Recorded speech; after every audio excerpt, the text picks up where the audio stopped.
Hello and welcome to math class. No math book for today. As you can see, I have a marker board in front of me. We're going to do some things with some improper fractions and mixed numbers, which some of us already know how to do.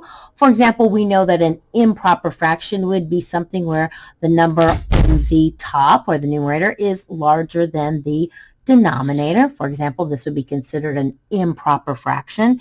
If I want to change an improper fraction, we know that we take the top number divided by the bottom number. So I would take the top number, 17, and I would divide by 8. I know that 8 does not go into 1, but 8 does go into 17 2 times. 8 times 2 is 16. I subtract, and then I have an answer of 2 and 1/8. 2 and 1/8. This is what we call a mixed number.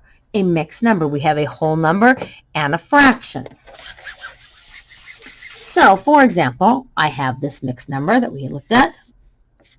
Okay, mixed number, whole number, and fraction. If I would want to change it back to an improper fraction, a top-heavy fraction, I would take the whole number and multiply it times the denominator. So 8 times 2 is 16. I would add the 1 here to make 17. And then I keep it right here over the same denominator of 8. 17 over 8. Well, let's look to see. Is this equal? Well, we just did 17 divided by 8. We found out it went in there twice. And it was 2 and 1/8. So these two are equal. Okay? So my suggestion is if you have a marker board like I do, or if you want to use some scrap paper, go ahead and see if you can do a few of these with me. So, for example, let me give you the mixed number 4 and 2/3.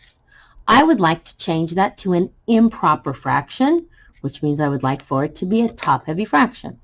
Once again, I take the whole number, I multiply it times the denominator. 4 times 3 is 12. I take that 12 and I add the numerator up here, which is 2. So 12 plus 2, and I put my number right here, is 14.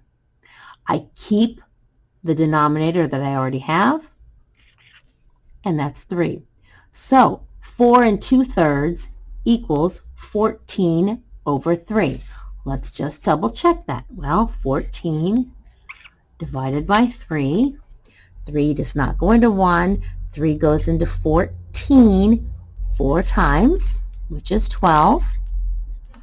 I subtract, and I have an answer of 4 and 2/3. And you will notice I have the same mixed number. Okay, so let's find a spot and practice another one. If I give you the mixed number 7 and 1/8, could you change that to an improper fraction?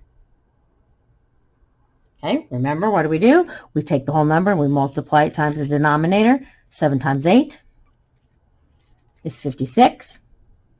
We add our 1, which makes a total of 57. And my denominator stays the same, 57 over 8. Now, if I would want to check it, I would do 57 divided by 8. 8 does not go into 5, but 8 does go into 57 7 times. I subtract 7 and 1/8, and I still notice that I have the same answer. Okay, let's do one more for practice, and then I have a Google form for you to fill in for you to finish and complete for your homework. Let's give us the whole number of, how about 6 and 3/5. Could you change that to an improper fraction for me? Okay, in order to make it an improper fraction, we take the whole number 6, we multiply it times 5, which is 30. We take it and we add it to that 3, which is 33. We keep the denominator, and my answer is 33 over 5. for your homework, I'm not going to have you check it, but let's just check to see. 33 divided by 5.